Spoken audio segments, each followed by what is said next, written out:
will look to the left before I start the meeting. Okay, folks, let us come back to order. It is 6:30. It's time for the second session of our day. And we need to have a motion to certify the closed session. Sure, I've got that. I move that this council certify by a recorded vote that to the best of each council member's knowledge, only public business matters lawfully exempted from the open meeting requirements of the Virginia Freedom of Information Act and identified in the motion convening the closed session were heard, discussed, or considered in the closed session. Is there a second to the motion? Second. Okay, please cast your vote.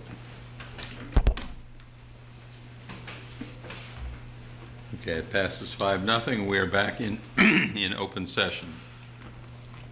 Let's begin the 6:30 p.m. business meeting with a moment of silence.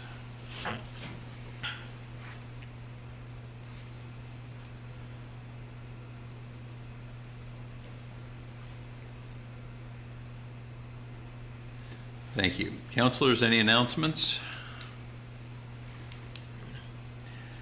One announcement I would like to make, and it's just a little personal thing, is that one of the perks, I guess you could call it, I'm not sure, of being mayor is that I got a call from folks at the Historical Society asking me if I would be interested in a cameo appearance in a play, and I am going to be playing the part of the governor of Virginia in a play that is being produced up at PVCC. The play is called Can't Feel at Home. It's about the folks who were dislocated from the top of the Blue Ridge Mountains when the Shenandoah Park was created in the 1930s. It's, aside from the fact that they had to go so far afield to find somebody to play the governor, it's really a very well done play. It's based loosely on about 3 or 4 different families, but it's all very much true to life. And if you have any interest in the history of Albemarle County and the history of this area, I would recommend it. 7:30 on Friday night. I think the matinee is 3 o'clock on Saturday, and then the Saturday night show also at 7:30 at the Dickinson Auditorium. Mr. Mayor, are you going to be wearing overalls? The governor of Virginia, sir, did not wear overalls. I do you have your to bow tie? I do have to wear a 3-piece suit. Okay. And so somebody had to go find me a vest because I don't own a vest. Anyway, it's going to be an interesting experience for me. I get to play some mixture of Snidely K. Whiplash and Darth Vader as I tell the sheriff he's got to go burn those people's houses down. So anyway, This sounds like an official plug. it is an official plug, by golly. But it's a semi-charitable kind of an organization, and I hope that folks will come. Make sure you know your lines. I know. The problem is, when I was 15, I could memorize stuff. I am not 15 anymore. I'll just leave it at that. It's been tough, but we're working on it. Any other announcements? Okay. Any items for recognition? I don't think we've got any. Board commission appointments. Who's I've got making the this? list. Okay. All right, so we'll start with CDBG, Community Development Block Grant Committee. Mm-hmm. Mary Alex, Okay. Historic Resources Committee. Genevieve Keller, Jolene Schmidt, and Richard Wilson. MACA, Sarah Schauf. Planning Commission, reappointing Hosea Mitchell and Rory Stolzenberg. Region 10 Community Services Board, Mr. David Opper. Retirement Commission, David Hughes and William Newberry. Sister Cities, Stella Mattioli and Elizabeth Smiley. Social Services Board, Ashley Zhang.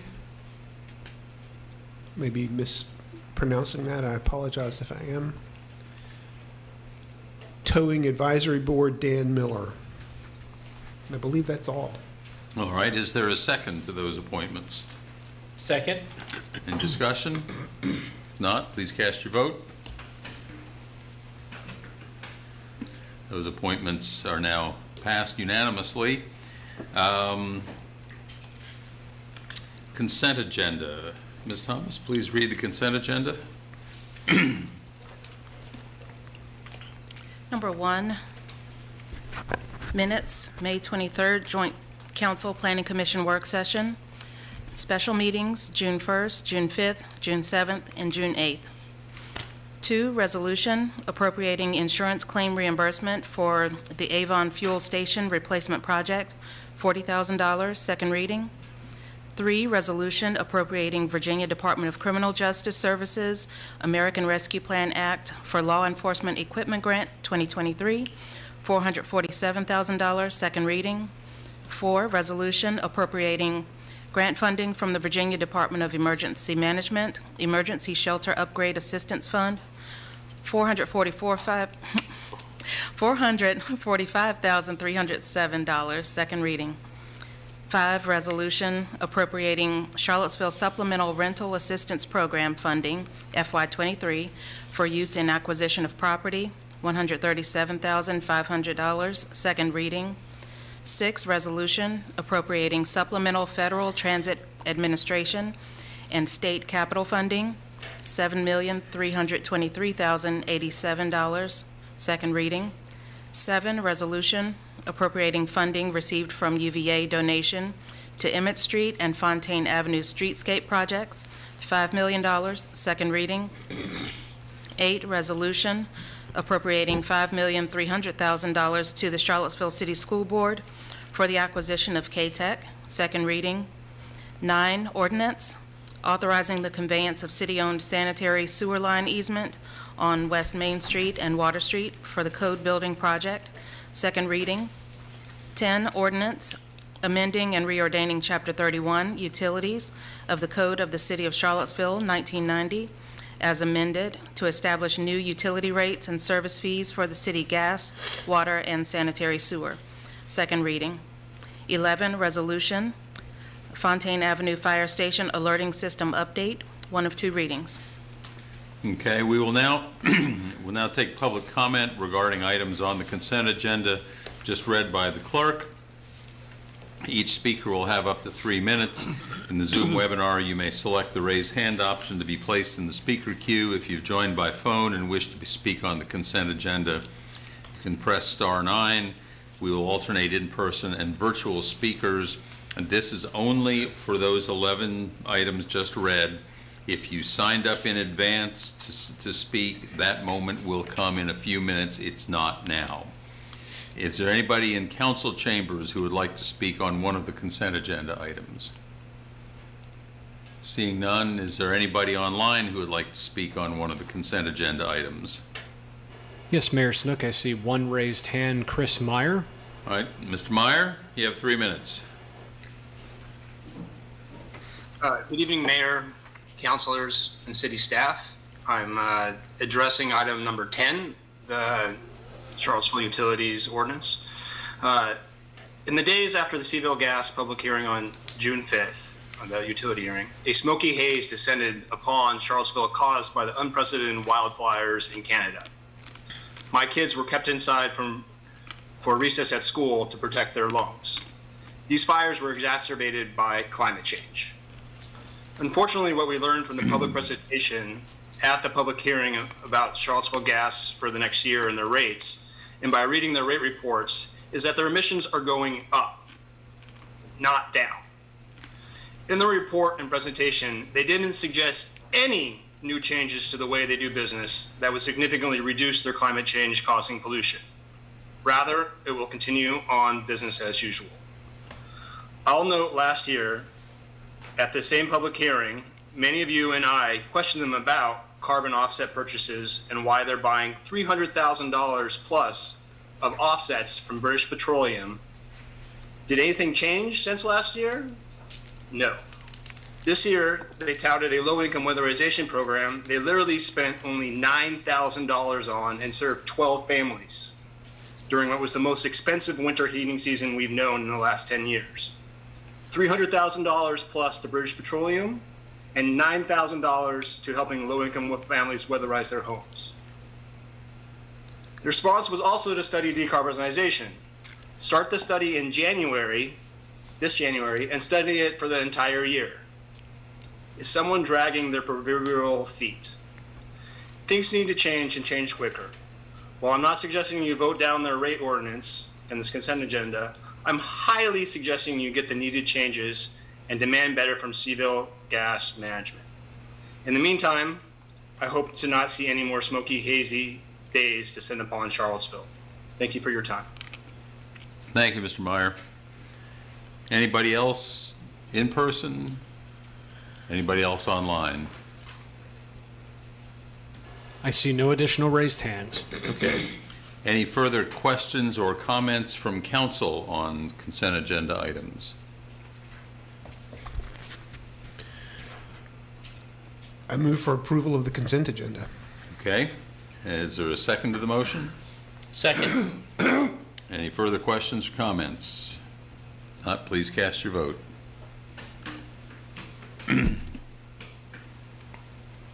Okay, that passes 5-0. I think it would be appropriate at some point to note at this point that Mr. Meyer raises an interesting question that he sent an email to us earlier, I guess earlier today, or maybe it was yesterday, that I just haven't had a chance to follow up on. But his question about following up on discussions that were being had a year or so ago dovetails with some of the questions that other folks have been asking about the state of the carbonization studies and things like that. And I would be curious to know, perhaps by the meeting in July, whether we can get some sort of an update on where we stand with all of these different questions. Because he's raised a legitimate question about what has changed since last year. And sure. Okay, thank you. Mr. Rogers, is there a report from the city manager's office? No, we did our monthly report for June at the last meeting. We'll make a report in July. It was very thorough, thank you. So now it's time for community matters. There are 2 pre-registered speakers, leaving 14 slots for additional speakers on community matters. Each speaker will have up to 3 minutes to speak, and we will now open the floor to pre-registered speakers. Our first speaker listed is John Hossack. Mr. Hossack, we're used to hearing you on the Zoom. Good to have you here. Thank you. Good evening, councillors. I'm here to discuss the zoning ordinance. I could focus on the fact that the mayor said that you spent about 30 seconds discussing the details of the FLUM, while I have 180 seconds right now. I could discuss how the plan is projected to yield about 6 affordable units per year. However, I'm here about architectural design control districts and historical conservation districts that apply to many properties south of US 250 on Park Street, Locust Avenue, and some intervening streets.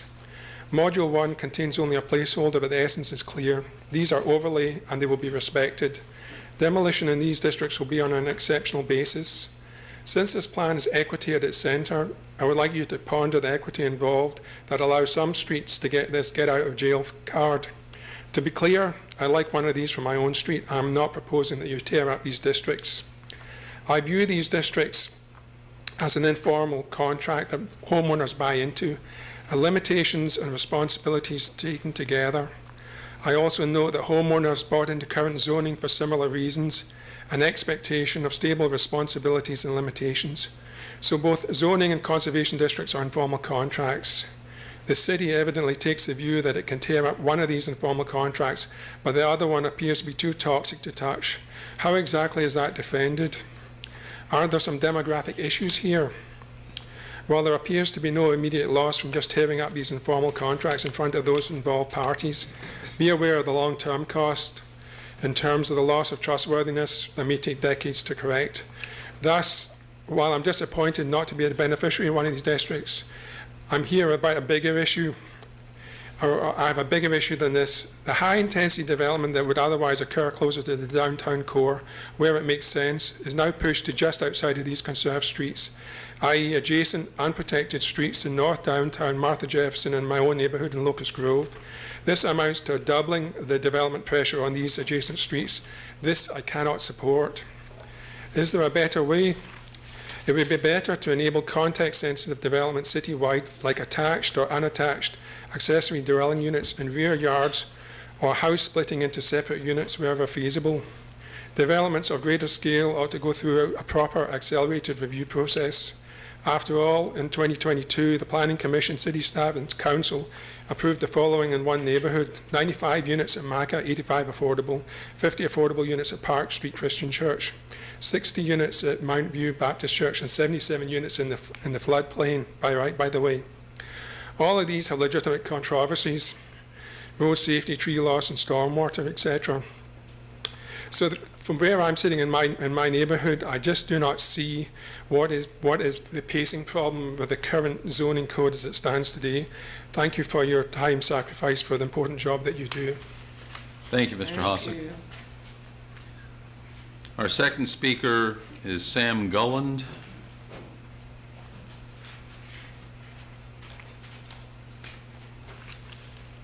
Good evening, Mayor and Councilors. My name is Sam Galland. I live at 123 Goodman Street.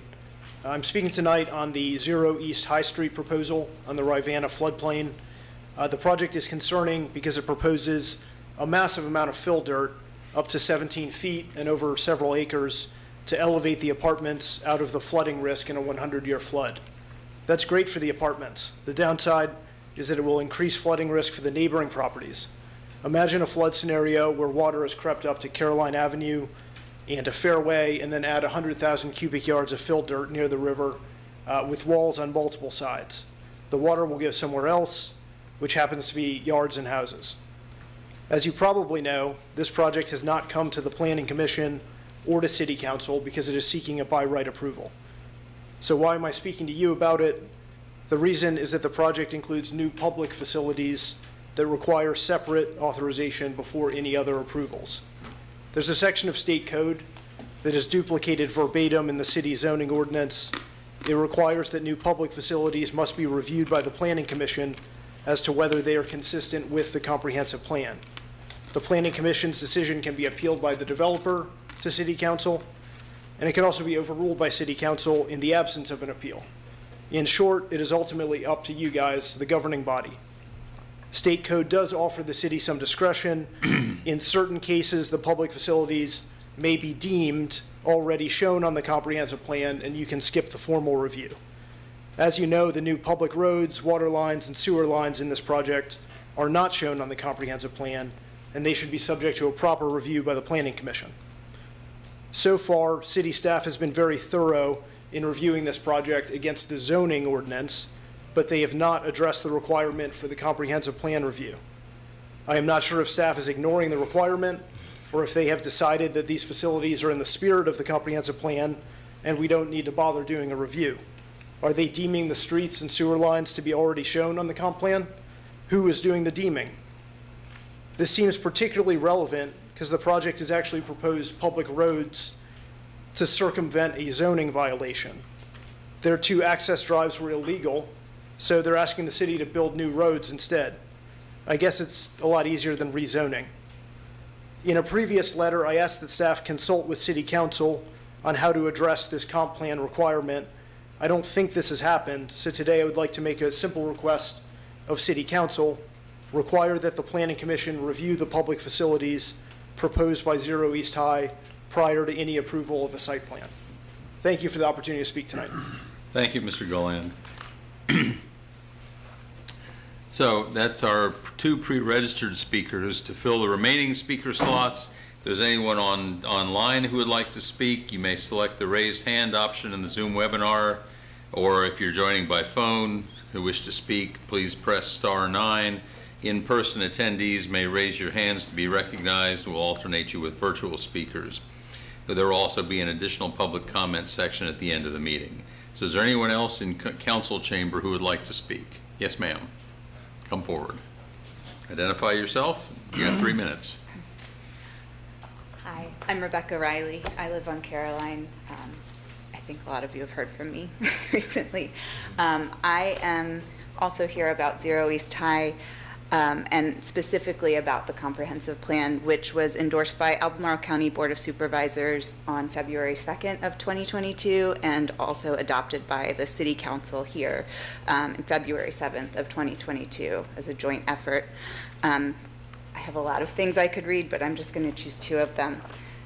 The vision statement that has been published in the Urban Rivanna River Corridor Plan states, "The Rivanna River flowing through Charlottesville and Albemarle County is one of the community's greatest assets.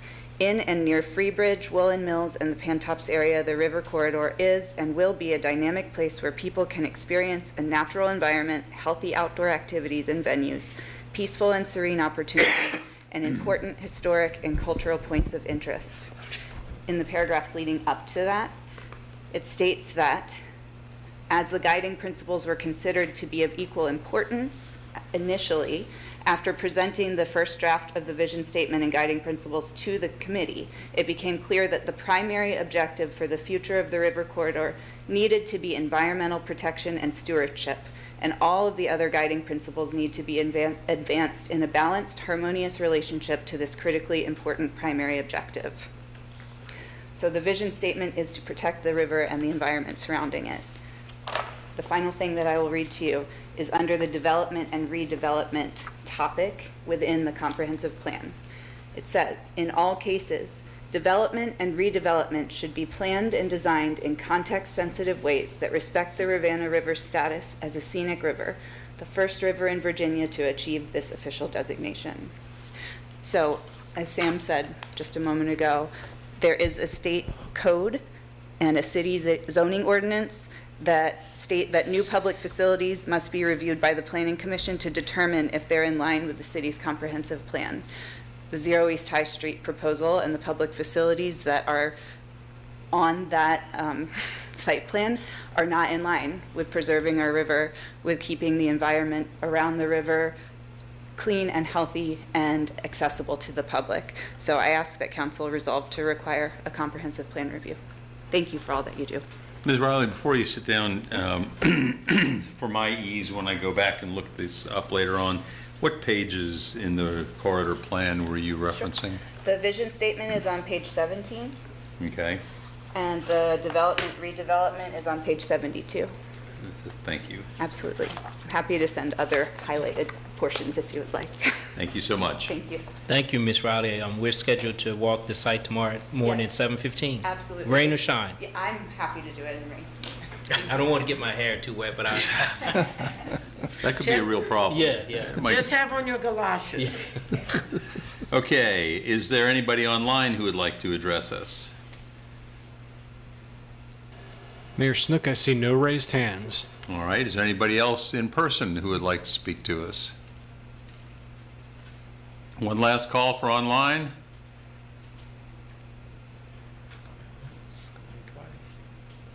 There are no raised hands. All right, so we will close this Community Matters section, and we'll move on to action items. The first action item is a CPD firearms buyback program. Chief Cautious.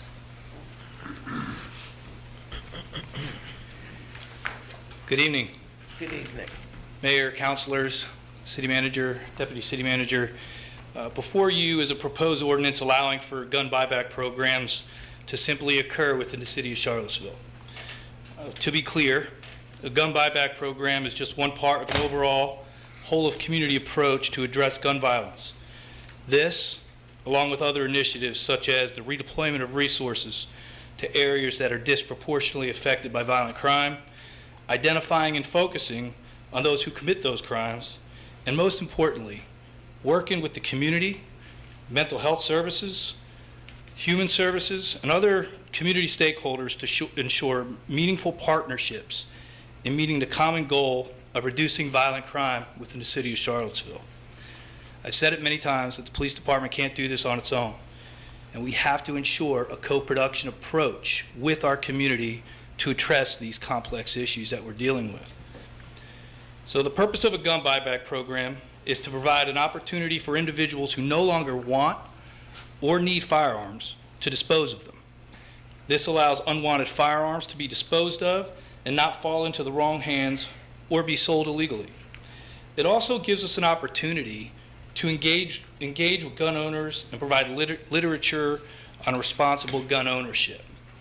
Once this ordinance is passed, our community involvement coordinator, who's here tonight, Sergeant Eric Thomas, he'll work to identify a local nonprofit who we will work with. They'll take the lead on the program, fund the program, and we will just participate in the role of educating the public and obviously destroying the firearms that'll be turned in. And so with that, I'll take any questions. Questions for the chief? Yeah, it's exciting.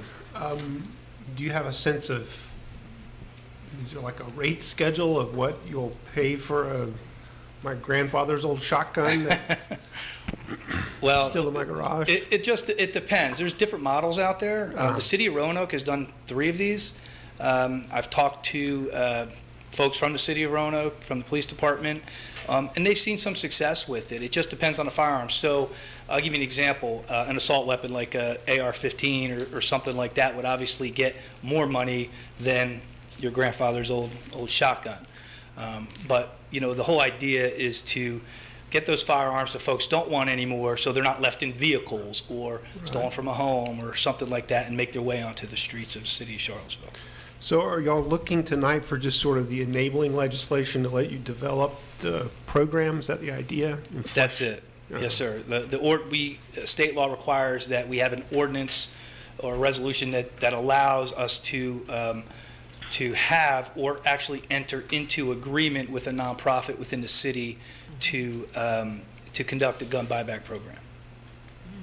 When you say a nonprofit, you probably don't want to state at this point, but there are nonprofits that do this kind of work, it sounds like. There are. There's plenty of them within the city of Charlottesville, and several have reached out to us already expressing interest. Actually, this is how the conversation started. A few nonprofits had reached out inquiring to do this.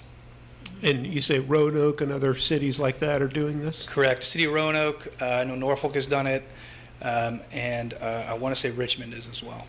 Okay. I guess it's safe to assume that our attorneys have looked at all of this language here, and it's... Okay. Yes, sir. They actually wrote it. You didn't do it? I'm not a lawyer, and I don't pretend to be one. Yeah. Okay, thank you. Yeah. Question. So this, So this ordinance would allow CBD to do gun buyback programs as you and any nonprofits that you partner with deem necessary. So if this ordinance moves forth, you don't have to come back to get permission to do another gun back program. This is the enabling. This enables gun back programs from now until you decide we'll never do them again. Yes, ma'am. Got it.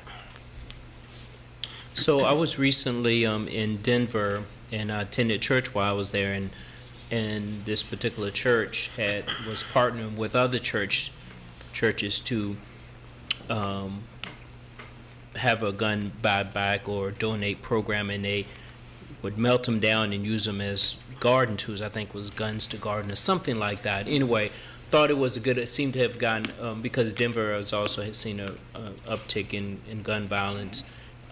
It seemed to be very successful. I'm going to see if I can squirrel it out and find out information to send to you to just as an option. It seemed to be really to have gotten some legs there in Denver. So yeah, I think that's a great idea. I'd be more willing to look at that. Either way, whether we take the guns and melt them ourselves and send, they won't be going back out onto the street. Right. Just 2 questions. One, I appreciate from the beginning you've always said, the research shows if we're expecting this to be the one big thing that changes everything, that's not the case. There's no research that says it. Right, exactly. But it can't do harm, and it can also start community conversations in neighborhoods. When you look at Roanoke, what did their success look like, and what should we as a community kind of expect in terms of results? So the city of Roanoke, very similar to what I've been talking about, it's one of many things that they are doing. And so, when I talked to the commander down there, who I know very well, the biggest thing was just that, again, that community engagement, right? And having conversations, those organic conversations that I continue to talk about when someone's turning in a firearm about, hey, they may have more firearms at home, and hey, lock them up. Don't leave your gun in your car. Here's a pamphlet, or you need some gun locks. Here's some gun locks. Stuff like that. And so, again, it's just that it's just one more piece to that whole community approach that we continue to talk about. And the second question is, this is obviously the enabling ordinance to allow you all to do it. When you put together a gun buyback program, would you be expecting that the city council would need to be providing funding for that program, or is there grant funding or existing money? Right. That's why we're going to partner with nonprofits. They typically will fund it. We've had a few already who have said they wanted to fund it. And when I mean fund it, it's providing gift cards at a certain level. But so I don't anticipate myself or us coming to council asking for funding to fund something like this. Thank you. Any other questions? So we have agreement to move this item to the July 17th meeting for a second reading and a vote? Yes. Yes. Can we put it on the consent agenda? People cool with that? Yes. Yes, that's Okay, fine. consent agenda. Thank you. Thank you, Mayor. Next item, a minor budget amendment to reprogram $30,000 of CDBG funds. Mr. Warren to present. Good evening, Mayor Snook, councilors, Ms. Thomas, city manager. We are here before you to propose a minor budget amendment to help us effect some accessibility enhancements to Washington Park. The impetus for this came from the fact that we have a couple big projects funded for the fiscal year 22-23 that are running a little bit behind schedule. One is the Jordan Park Trail Bridge project. And so we are required to spend a certain amount of HUD money by a certain deadline. This money will put us over that threshold. And so when we identified the amount of money that we needed, we began canvassing the community, and accessibility issues come up very often. And so we went around a couple of the parks, and this would fund it.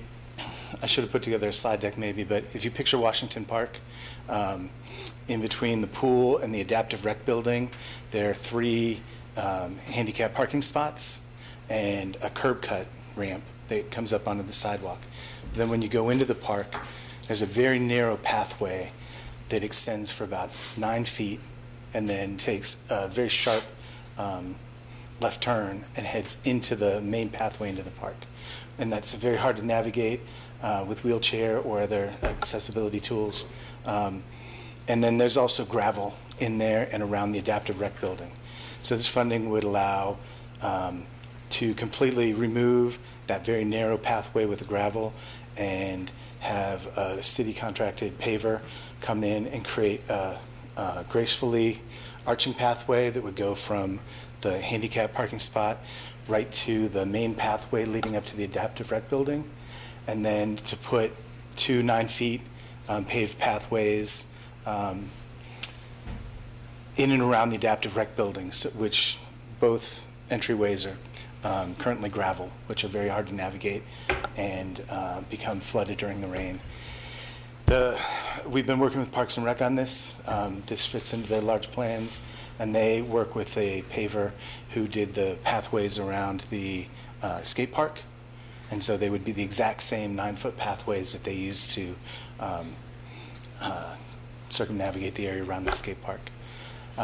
There would also be opportunity to buy some more accessible equipment for the adaptive rec program, including some sound baffling inside the building, because it's a very narrow space, and that would help them kind of maybe moderate the volume, while also being able to put artwork onto the sound baffles, and possibly some more adaptive picnic tables to go out around the playground to provide more opportunities for residents to enjoy those parks.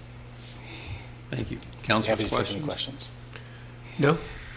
Yeah, I mean, I think this is a great idea, but as you would talk about adaptive use, made me think of the Bennett's Village playground that's going to be planned for Penn Park. So I know this is done, but is that project eligible for these type of funds in the future? Because it is going to be truly accessible playground. So, I mean, they're trying to raise money for this in the future. Yes. Can they work with you or your staff to?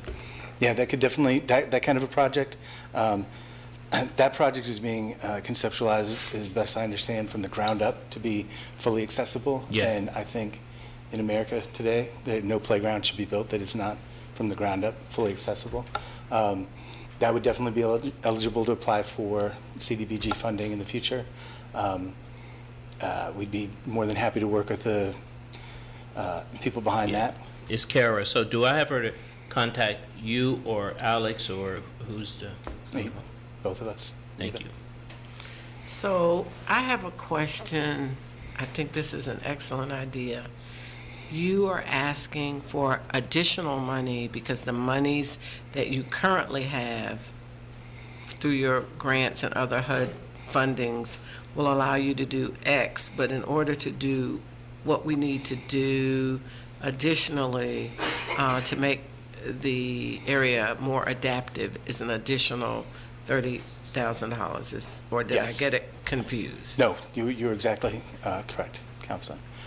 This is in addition to the currently funded programs to help us meet the HUD spending threshold that is required. In part because one of the big projects that we pledged a lot of money to is still in the final design review phases before it can go to bid.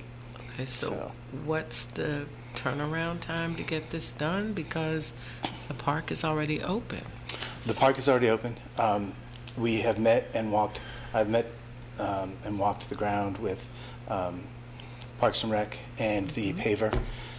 If we can get the final approval, there's some question about a couple of things. He can start the following day. Okay. He has availability within the next couple of weeks. We were hoping to try to get this through, to get it done before the July 7th festival that's scheduled for the park. Okay, how disruptive is this going to be to the park? My understanding, that's a very good question. My understanding is that each phase, so there would be, in terms of the paving, there'd be 3 phases, the initial pathway and then the 2 spaces.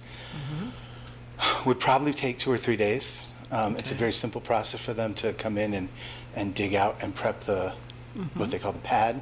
And then because we're going with a 9-foot width, which is also perfectly in accordance with ADA requirements, they can just take do prep one day, walk they have a big machine that just does a 9-foot pathway, and do that on the second day, and then the third day, the area is closed off for drying and curing. Each section would be done in turn and would not close out any access to the park in any other spaces. Okay, so we just have to be extra careful with our children at the park while this is going on. Yes. And everybody will have adequate notice and understand what's happening. I'm always concerned about the littles. Yeah. Because they're busy. Yes. And you can close your eyes or blink, and they're gone. Yes. Okay. We've worked with Parks and Rec from the very beginning of this when we initially floated the idea, and they have pledged to work with us to make sure that everything is done safely. Okay. And very similar, almost identical to what they've done around the skate park, which did not have to close. My understanding is they didn't have to close any part of the skate park, just certain pathways around as they put in the new accessible pathways. All right. Thank you. Yes, and I don't have any questions. I know finding a good project that can quickly be built out on a $30,000 budget is not always easy, but I think this is a very worthy project at one of our most visited parks. So, I have one specific question, and I know you were copied on an email about a week ago, just to sort of set the stage for everybody. I got an email from a friend who wanted to ask specifically for help for there's a public event to be on the 8th of July, I believe, and the person who uses a wheelchair said that, it pointed out that there's a sidewalk within the park on the Preston Avenue side, has a huge crack that prevents wheelchair users from passing and visiting all the booths. And then I passed that email on to people, and somebody passed it on to you, and Chris Gensick replied to me basically that yes, we expect to be able to get this done out of CDBG funds working with NDS, and we'll specifically check and fix that crack. I believe we are ready to start soon, and we're trying to beat the deadline for the fair. Is that what we're talking about doing here? To be clear, the two proposals are slightly different. The cracked sidewalk came to our attention after this was proposed.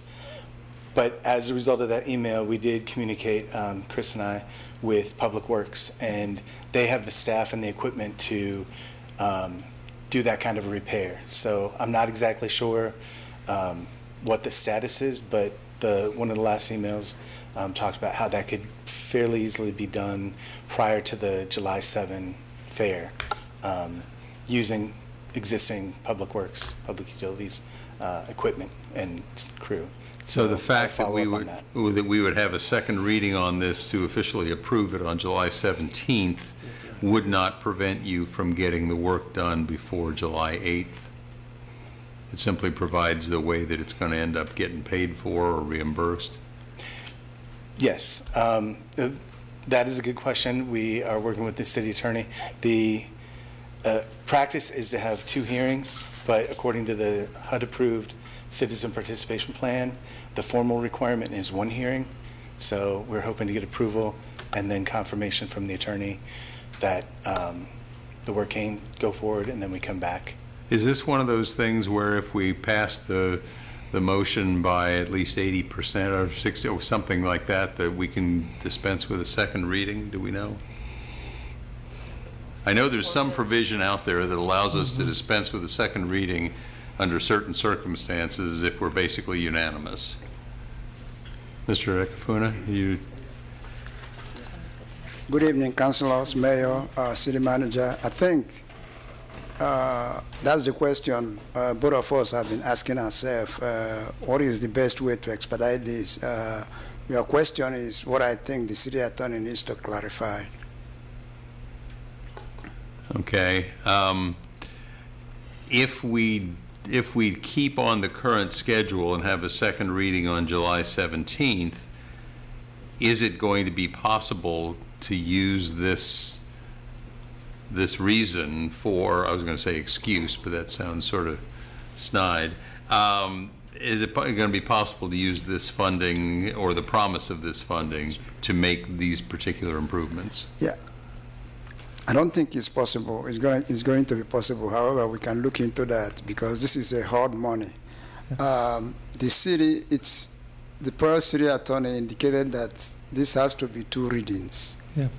You know, that's why I asked that somebody in the city attorney's office needs to clarify this. However, like Anthony stated earlier, we can coordinate with Public Works, which we're already doing, to use existing resources to fix that particular sidewalk while we are waiting for the second reading to go through. I think that can be fixed. Okay. Mr. McRoberts is in the panelist list. Is Okay. Mr. McRoberts available?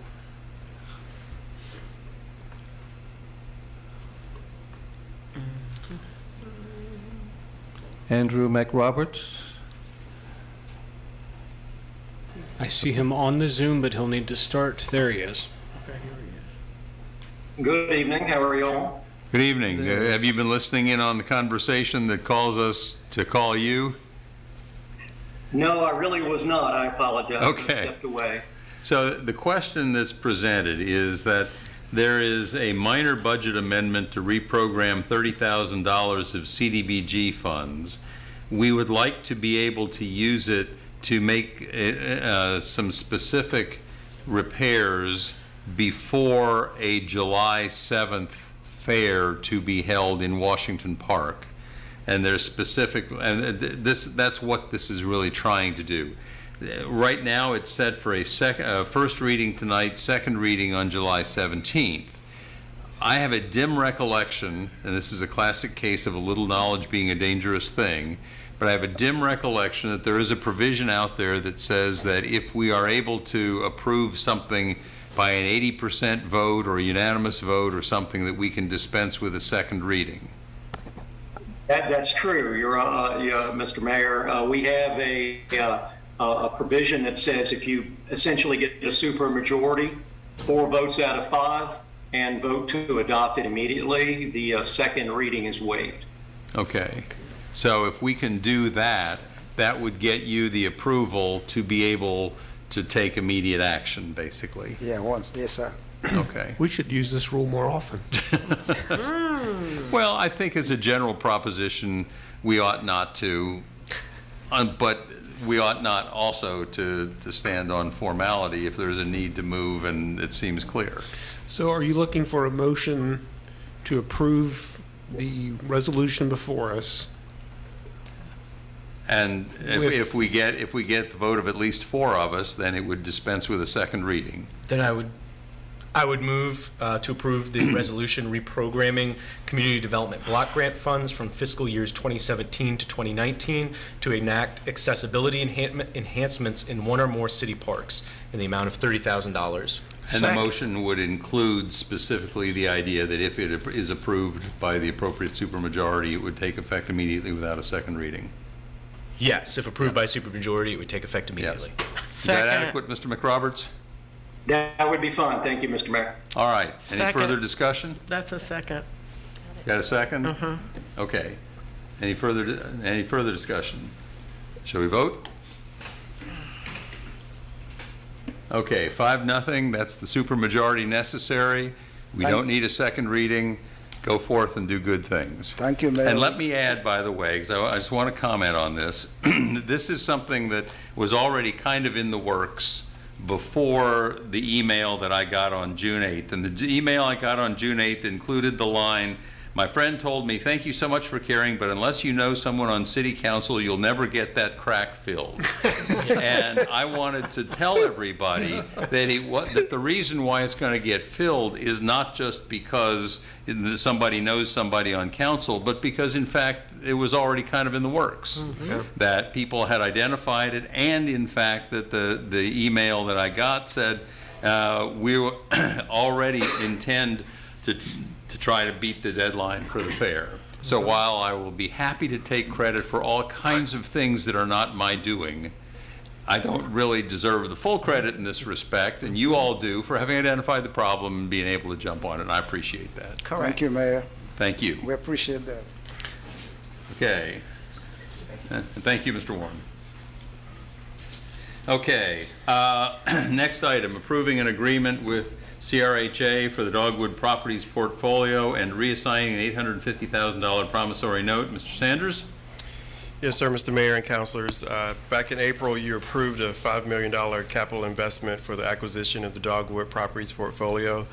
At that time, I had expressed that there was an item that was still outstanding that would have to be brought back, and that is in regards to a promissory note that was issued back in 2007 by our prior council as a loan for $850,000 that was used for the acquisition of this property initially, this portfolio initially.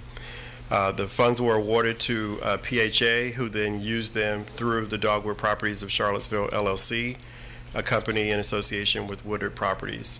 That note carried an affordability compliance term, and Woodard has been maintaining that responsibility by bringing back records and reports to council in 5-year increments, basically indicating that the property has remained affordable for that period of time. And in exchange for doing so, council's action has extended the note for another 5-year period. Each of those reports were brought before you in 2012, 2018, and in October of last year, which indicates that the note is still active. It's a current active, not in default. And the portfolio was priced for CRHA's acquisition with the city's investment without consideration of the note. At that time, the assessment had been done on what the portfolio was worth, and that was what the price, that price was indicated by Woodard to CRHA at $10 million, $5 million of which has been secured through a private loan, and the other $5 million is what you all approved in April. This $850,000 note, the request that we're making by bringing this item to you is to reassign the note to CRHA, who is the operating manager of this portfolio, for a future decision by a future council to determine whether or not this $850,000 needs to be repaid after the first mortgage is paid, or that council can make a decision to cancel the note, or whatever other conversation may be had with CRHA at the time could be considered. So you're approving a joint item in this resolution. You're approving an operating agreement, which is the $5 million investment that you all have made, plus approving the reassignment of the $850,000 note to the portfolio in the name of CRHA. So the question that I had raised, and I was trying to remember the history behind this, and I appreciate, Mr. Sanders, you sent us, in response to my questions, you sent us the correspondence from 2012 or 2013. Of course, none of us was on council back then. Sure. I suppose I should have some better recollection than I do, because I was on the board of Piedmont Housing Alliance at the time, but I frankly don't. That was now over 10 years ago. So as it appears to me, looking at the correspondence, that the $850,000 was being loaned to PHA for the purpose of assisting Dogwood Properties of Charlottesville to buy 57 units, and as consideration for that they agreed to do a whole lot of reporting on affordability and number of bedrooms and all of that in a way that they would not otherwise be obligated to do. Correct. And that, I mean, I don't want to make this sound improper, because I don't intend it to be implying that, but it sounds like it, number one, I suspect that somebody needed $850,000 for some purpose, and number two, that we needed to get this feedback and this constant flow of information. And since one can't happen without consideration, neither one can happen without consideration, we constructed this deal, basically, that makes the $850,000 in essence contingent on the city of Charlottesville continuing to receive this information. Is that correct? That is correct. Now, when it's always been in terms of the city, not CRHA. And so the purpose of this transaction, or the effect of this transaction, would be that that CRHA now will have the obligation to do the same reporting to the city of Charlottesville on the Dogwood properties. Also correct. And I gather that the result of this, I mean, part of what I was trying to figure out when I was asking the question is the effect of this that somebody gets $850,000? That would be a future council's decision. I mean, it could be that future council may make the determination that we don't need to bother with that, we can cancel the note, let's just call that done. And if we did so, the beneficiary of that decision would be CRHA. Correct, because there wouldn't be a sharing of proceeds at that time to actually pay back the city for the $850,000. And so any generosity on the city's part, either now or 10 years from now, the recipient of that generosity is not going to be a private entity, it's going to be CRHA. And technically, I would say that it's really a hybrid, because we, the city has a half interest, so these are the proceeds that would pay back that $850,000, so less of those proceeds would be available for the city to do something else if they so chose as well. I guess the overall point that I want to make is that this doesn't end up being an $850,000 gift to Keith Woodard. Correct.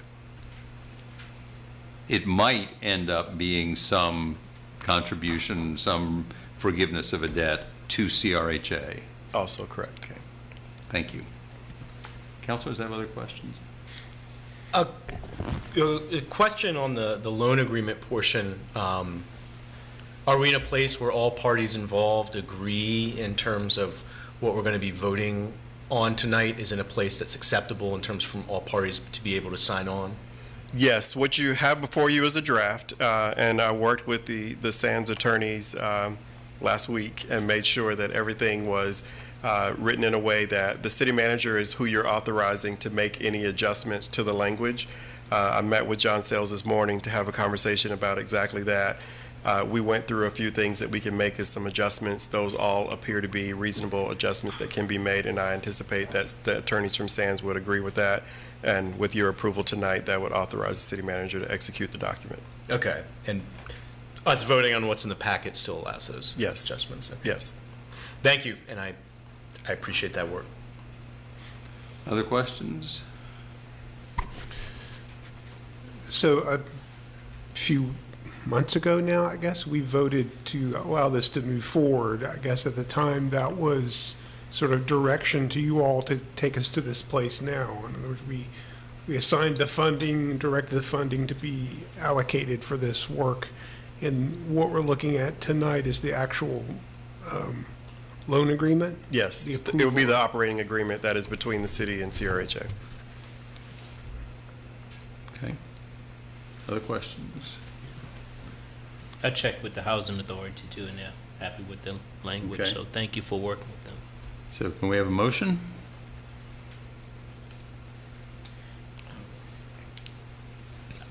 I move that we approve the agreement as written in the staff report. And that to include the transfer of the $850,000 obligation, the note to CRHA. Yes. Yeah. I'll second that. All right. Any further discussion? Was that sufficiently clear? I mean, it is the agreement, it is the resolution that is in the packet, so. Okay. That should be fine. Okay? Approval of joint ownership and loan agreement with CRHA to support the acquisition of the Dogwood Properties portfolio as permanent units of affordable housing. Yeah, that's what That's what you said. I heard it. I heard it. All right. Any further discussion? If not, let's cast votes. 5-0, that passes. Thank you. Next is resolution approving the employment contract with Jacob Stroman as city attorney. Mr. Rogers? Mayor, Council, tonight you have before you a contract for the appointment, the approval of the contract of Jay Stroman as city attorney. You approved the appointment at the last meeting, and we asked the city attorney, Sands Anderson, to draft an agreement for us. We shared that with Mr. Stroman. He's in agreement after some back and forth, and we offer that for your approval tonight for his start on July 1. Is there questions of Mr. Rogers? I'd like to mention, I was at a conference a week ago, and somebody came up to me whom I did not know, and he introduced himself to me as a counselor in the city of Chesapeake, which was Mr. Stroman's last job. He just said, I understand you're hiring Mr. Stroman. And I said, yeah, we are. And he said, well, I just want you to know that if his side of the political factions down in Chesapeake, if his side ever gets the majority again, they're going to come try to steal him back because they very much valued him as a member. Right. And it was a situation down there where he got caught actually doing his job. Yes. Where he gave an unpopular opinion, a correct unpopular opinion, to the what was then a minority position on council. That minority position after new elections became a majority position on council, and they decided they were going to fire Mr. Stroman. Mm-hmm. And to me, when I learned that story, even before I talked to this fellow last week, I learned that story, and to me that was an absolute qualification for the job. Yes. So I've been pleased with the idea that we should be hiring him. Any other discussion? Are we ready for a motion? Sure. I move approval of the employment contract resolution for Jacob Stroman as city attorney for the city of Charlottesville effective July 1, 2023. Is there a second? Second. Any discussion? Welcome to the city. Please cast your vote. Not yet. Passes 5-0. And we're about to do Mr. McRoberts out of a job. I can see he's heartbroken. He looks very sad. Look, he's crying. Zoom in, zoom in. Okay, next action item, adoption of the City of Charlottesville Emergency Operations Plan 2023, one reading. Mr. Evans? Good evening, Mr. Snook, Mayor Snook and councilors. How are you today? Great. You're great. How are you? Good. Good. So I have a quick presentation for you if you wish to see that on Sure. our plan. I trust you had an opportunity to read over the plan, and it's just a 44-page document, basically. It's just a summary. I had nothing else to do Saturday night. Perfect.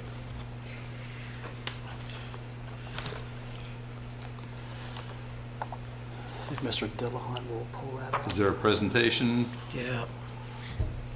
I'm afraid I do not have a presentation to show from back here. Okay.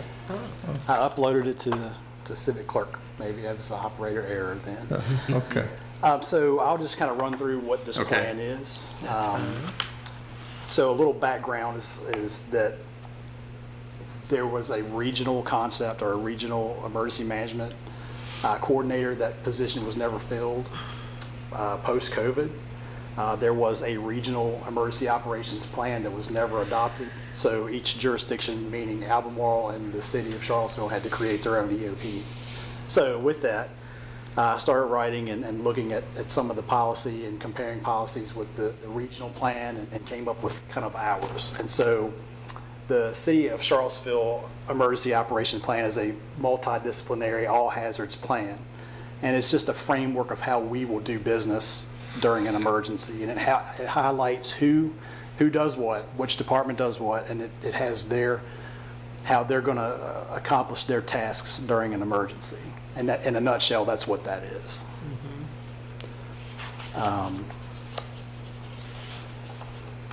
It consists of a basic plan, which is what you have in front of you. This part of the plan is public facing. It'll go on a website or whoever wants to see it.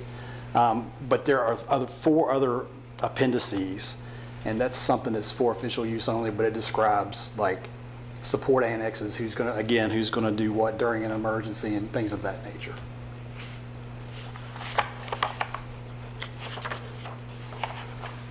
So this document is a living document, so every 4 years, well, it can be adjusted as necessary, but you have to have a new document every 4 years. So I already know that I want to have some changes made to this document if you approve it this evening to simplify it for our jurisdiction.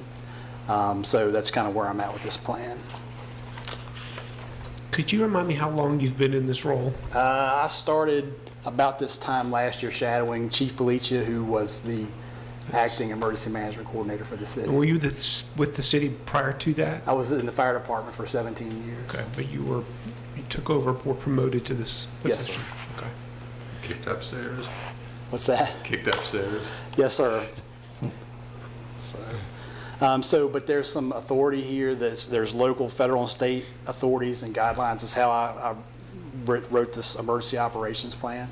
So I will send you a copy of the PowerPoint so you can see that. But basically, the local plan or the local authority, which designates Mr. Rogers as the emergency manager and me as the emergency operations coordinator. There are various other state and federal regulations that I had to write to. Any questions? Or I know that's fairly brief. Yeah, I read the plan. It was very interesting and helpful. I guess these things always, it's really kind of in the thick of the moment, I guess, where we prove the mettle of a plan and whether it actually is, worth the pixels that we see here. I mean, it sounds like you guys on a regular basis sort of review this and, do you do kind of drills or something? That's the plan, because if we don't do anything with this, it's just going to sit on a shelf, and when something happens, no one knows what's going to go on or how they're going to operate, so it'll be, Yeah. chaos. But, so my plan is to go ahead and start exercising this. Okay. Meeting with some of the internal stakeholders here in the city, some of the other department heads who have a part in this, and start discussing what their role is. Okay. And would this be something you report back on a quarterly or semi-annual basis? I can, if you would prefer, if you would like me to, I can. I think some sort of regular reporting would be helpful. It doesn't have to be long. And so I know that you referenced the Thomas Jefferson Planning District Commission, that large plan that the mayor spent a lot of time reading a few weekends back. What wasn't listed in there was like what happened in 2017, with a civil disturbance. Sure. Does this apply to that as well? It would. So there are different annexes in here, and civil unrest is one of those annexes. I didn't see that. So that's the part that you don't see. That's not the public-facing part. But I'd be happy to share all that with you if you at some point, come by, take a look at it. Okay. But a lot of times, these things are going to be in review. And so right now, I'm kind of going through these annexes and appendices to make sure that it makes sense for our city. Okay. So is there some sort of like larger template that you followed? So there is a template that the Virginia Department of Emergency Management has. So I kind of cross-reference with that. And then there is a document that FEMA has. It's a CPG 101, and that document kind of mandates what your EOP is supposed to look like. It's the Comprehensive Emergency Planning Guide. And I know that you referenced Zemer Hall as being one of the incident command centers over at UVA. You guys, I guess, have regular conversations with your colleagues in the county and the university? We do. We meet on a monthly basis, all the emergency managers in the area, along with ECC, and we talk about issues that are going on in our region. Okay. All right. Okay, thank you. Yes, sir. Any other questions, comments? So if this is approved, you said it takes effect immediately. Yes, ma'am. But you said there was some tweaks, additions, corrections, et cetera, that you needed to make. We have an emergency tomorrow. So what does that mean? So this plan is good right now as it goes. And what I mean by tweaks, there is the EOC model. I would like to change the EOC model a little bit and make it less complicated. So that when we do have an emergency, those people who come to the EOC can focus on their job and not as much on the NIMS compliance, if you understand that. So we'll have some people who are really good at that, who can guide the people the different departments that come in to do their job. So basically, long story short, I just want to simplify it.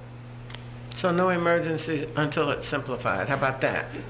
Hopefully. Fingers crossed. Right. All right, there we go. No emergencies until it's simplified. That's right. Okay, good job.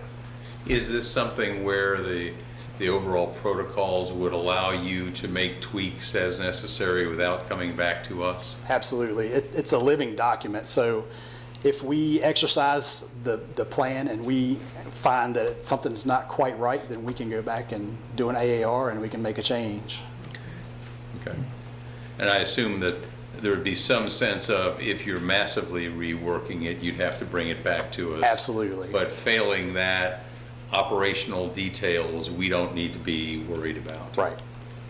You don't have to see it again until another 4 years. That's right. And so every 4 years, we would look at it one more time and say, yep, still good. Yes, sir. Okay. Other questions? You might have already touched on this. Read through it just seems like it's about decision-making trees, basically. Was there any substantive changes between what we're adopting right now and what the previous document was? The biggest thing is that the previous document that you had is outdated. The most current one was never adopted, and that was because post-COVID, there was a regional coordinator that left, and they never rehired that. So none of the jurisdictions adopted that plan. So you've been without a plan since 2017, 18. The new plan was 21, and so I'm sure they started writing that at the end of 20. So you've not had one for a while. So will we vote tonight, or this is the first reading? No, this is the vote. Action item. After tonight, we will now have a plan. Yes, sir. The first one since 2017? Yes, sir. Okay. We need a plan. All right. Any other discussion? The motion? I would move to approve the resolution of the City Council of the City of Charlottesville, Virginia, adopting the Emergency Operations Plan. Second. Okay. Any discussion? Not? Please vote. Passes 5-0. Thank you so much. Thank you. Yeah, thank you for the good work. Thank you. Are there any other business items for consideration? Yes. We had a couple public commenters earlier mention the issue of a comprehensive plan review of Zero East High. I thought they made a very compelling case that given the proposed public facilities that this speaks to the heart of our comprehensive plan. And I would absolutely support our planning commission engaging in that comprehensive plan review that would then go to city council, which I believe is also one way to do it. And which I think would be appropriate given the public facilities and, as is mentioned, our urban Ravenna River corridor plan. I would agree with that, and in fact, if you hadn't said something about it, I was going to do the same thing.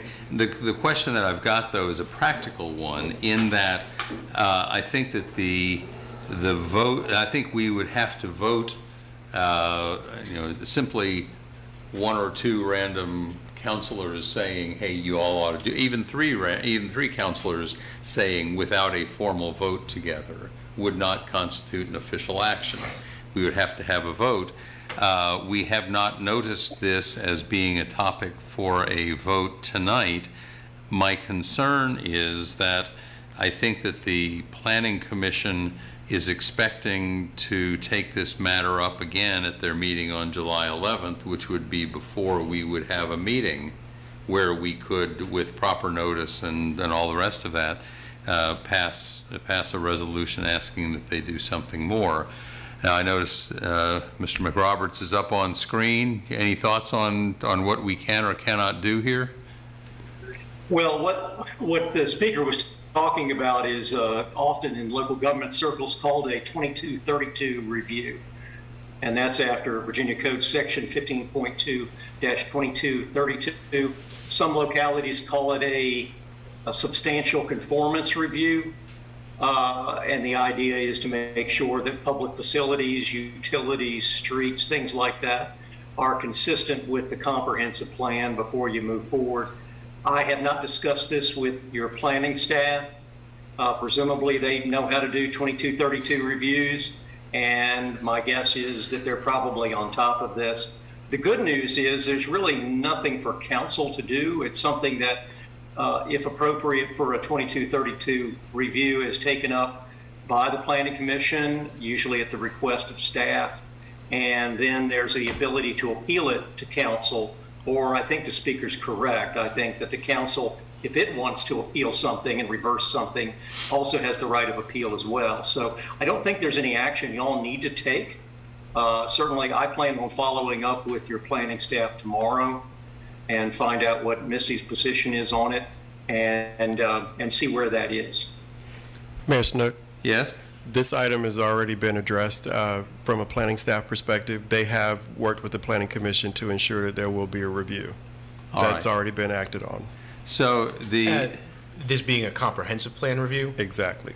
And so I guess the specific question is that going to mean that whatever discussion they might have expected to have had on July 11th, number one, isn't likely to result in an approval of anything on July 11th, but number two, is likely to result in this more detailed examination of the public aspects of the public facilities aspects of the plan? So what I would need to confirm is the timing of the matter, but as it's been explained to me, is that the Planning Commission has the authority, irrespective of the public facilities, that they can call up an item for review, and they've opted to do so. All right. And that is actually planning to be held. It hasn't been scheduled because they're still going through the initial review process, which that happens after that review. Okay. One of the fears that had been expressed to me was that if we didn't say to the Planning Commission conduct this review, that it would be called up on their agenda on July 11th. They would feel constrained to approve it for whatever reason because they hadn't done this review and hadn't been asked to do this review. And I take it that the effect of what they have already decided to do will be that it's not going to get approved on July 11th. I would imagine that that would be the case because they have opted to do that. That just isn't public information that Sure. they've made that known to anyone, but internally we've had that conversation, and the desire of the chair was to call the item to their attention for that review. Okay. And the only other question I have is in terms of that process that they're going to conduct, they will make their determination. Does that then go to City Council following that, as happens with other Planning Commission processes? I don't believe that is the case on this matter. I believe it rests with them in reviewing it from a comp plan perspective. Well, on 15.2-2232B provides the commission shall communicate its findings to the governing body, indicating its approval or disapproval with written reasons therefor. The governing body may overrule the action of the commission by a vote of the majority of its membership. And I think this is something that the council should look at once their determination is made. Yeah. It goes on to say, failure of the commission to act within 60 days of a submission, unless the time is extended by the governing body, shall be deemed approval. The owner or owners or their agents may appeal the decision of the commission of the governing body within 10 days. The appeal shall, anyway, we'll go on with the rest of it. But it sounds like eventually we get to examine the Planning Commission's conclusion about whether this is consistent with the comp plan. Okay. So. Yes, sir. Okay. So based on that, there is nothing further that we need to do because the process has already been set in motion. It's because our people are so good. Yeah. And so we will, we'll come to that in just a second. But do any other questions for city management to follow up on? No. Nothing. Okay. Now we have another opportunity for public speaking for members of the public. And I know Ms. Riley's just sitting there saying she wants to ask a question. So why don't we designate you as the first speaker in our Community Matters second session, and you've got 3 minutes. I just want to clarify what Mr. Sanders was saying, because I was under the impression that the Planning Commission had called the site plan up for review. My understanding is that that is different from a comprehensive plan review, and so I just want to make sure that within that meeting that we're talking about, the review that they've called it up, that the comprehensive plan review is what they are going to be doing. Yes. Yes, that, okay. And I'll even go one further. I know we're working off sort of oral representations at this point, but let's find out what exactly that letter or motion or resolution or whatever is going to look like. And I would ask that we put on our agenda for July 17th at least for review of what that review looks like, so that if we are not satisfied that it will be sufficiently comprehensive, we can make our own determination at that point.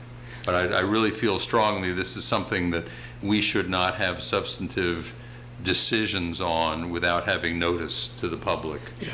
And if we do that, we can put it on July 17th. I apologize for that. That's okay. My understanding is if the Planning Commission reviews the site plan without doing the comprehensive review, that they can just approve it and council does not have a say in it at that On point. purely the site plan, I think that's correct. So that is where my huge concern comes in. And since the next Planning Commission meeting is before you are planning to meet again, Well, your supermajority thing you did earlier maybe could be cool right now. That's because there's a specific code provision that authorizes it. Thank you. I just wanted to clarify that. Yeah, thank you. Yeah. And for the record, I'll be supportive of their review as well. I know you'll be getting back in town, the night before or something? Yeah. Thank you. Just so folks know, the vice mayor is going to be doing the Lord's work over in Ethiopia for a few weeks. So we applaud his his charitable impulses. We will miss him, but he's already told us in advance what he wants to have happen. So we've got our marching orders. Okay, are there any other folks in here who would like to speak to us? Is there anybody online who would like to speak to us? Mayor Snook, I see no raised hands. All right. Well, there's nothing else on our agenda, so we. Oh, no. Okay. Yeah, it's before 8 All right. o'clock. Let's just go for it. Okay, so we are adjourned. Our next meeting will be July 17th. Now, the next regularly scheduled meeting, I should tell folks that counselors have talked about perhaps having one quick emergency meeting by Friday or something, because there are a couple of issues that we may need to try to resolve more promptly. But I'll leave everybody in suspense about what that might be, but it will be properly noticed as the law requires. And I'll have to talk to Ms. Thomas about it. Thank you all. Good night.